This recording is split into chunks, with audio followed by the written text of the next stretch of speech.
ధ్యానం నిర్విఘ్నంగా చేయడానికి అత్యవసరమైనవి వ్యక్తిగత స్వేచ్ఛ మరియు సామాజిక స్వేచ్ఛ. సామాజిక స్వేచ్ఛకు చాలా పరిమితులు ఉంటాయి, కానీ ఇంటికి పరిమితమయ్యే వ్యక్తిగత స్వేచ్ఛకు ఆ నియమాలు అంతగా ఉండవు. కానీ కొన్ని దేశాలలో ఇంట్లో దేవుడి ఫోటోలు ఉండకూడదు, పూజ, ధ్యానం లాంటివి కూడా చేయకూడదు.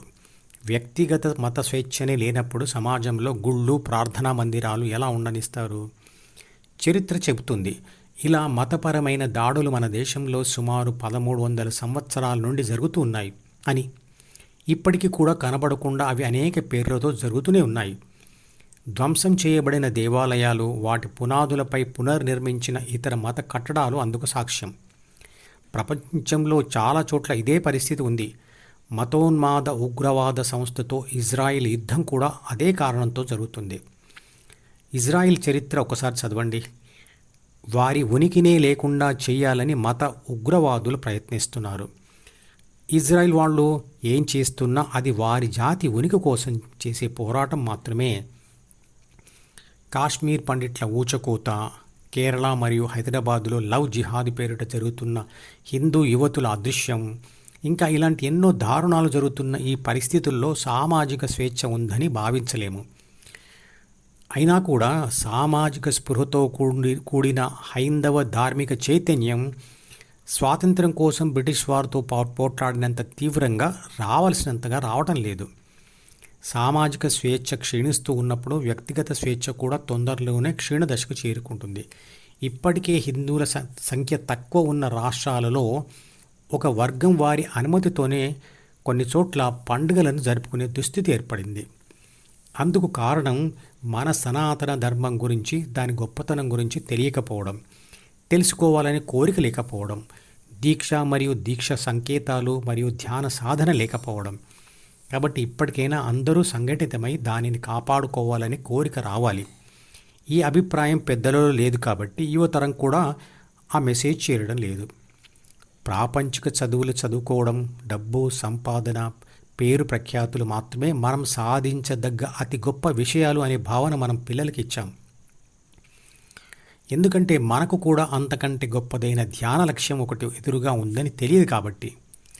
ధ్యాన ఫలితం కొంతైనా పొందితే మిగతా ప్రాపంచిక లక్ష్యాలు అన్నీ అతి తేలికగా సంపాదించవచ్చు అన్న విషయం పెద్దలకు కూడా తెలియదు. నేను హిందువుని అని చెప్పుకోవడానికి సిగ్గుపడుతున్నటువంటి పరిస్థితి మన యువతీ యువకులలో ఉంది. ఈ పరిస్థితులలో మన గ్రంథాలు గొప్పవి, మన లక్ష్యాలు గొప్పవి అని మనం గర్వపడగలమా?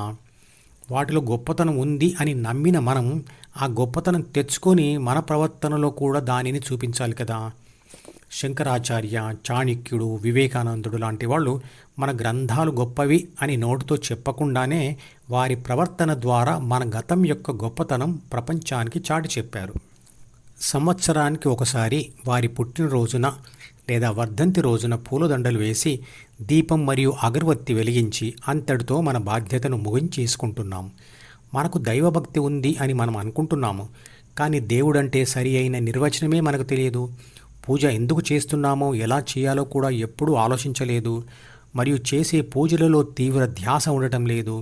అది కేవలం దేవుడిని మనం చేస్తున్న లేదా చేయబోయే వ్యవహారాలలో మరియు వ్యాపారాలలో మనకు సహాయంగా ఉండమని అడగడానికి మాత్రమే ఉంది. నాకు ఇది ఇస్తే నీకు అది చేస్తా అనేంతవరకు మాత్రమే ఉంది.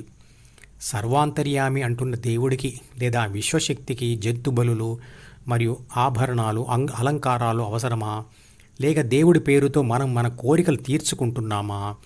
మనకు సామాజిక స్పృహ లేదు కాబట్టి సామాజిక స్వేచ్ఛ కూడా కోరుకోవటం లేదు.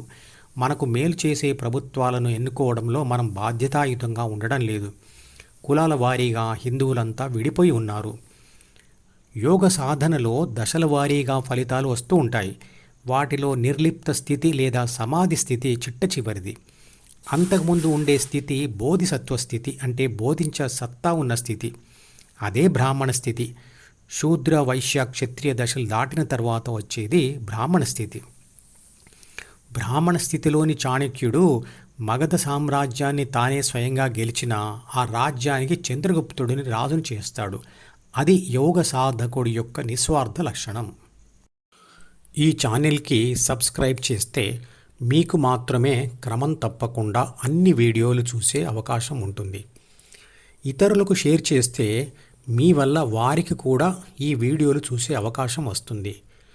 లైక్ చేస్తే యూట్యూబ్ మేనేజ్మెంట్ మరికొందరికి ఈ వీడియోలను చూసే అవకాశం ఇస్తుంది. మీరు సబ్స్క్రైబ్, షేర్ మరియు లైక్ కూడా చేస్తే ఎక్కువ మందికి ధ్యానం గురించి తెలిసి సనాతన ధర్మాన్ని వ్యాపింపచేసి దానిని కాపాడే ప్రయత్నం చేస్తారు. ధర్మో రక్షతి రక్షితః.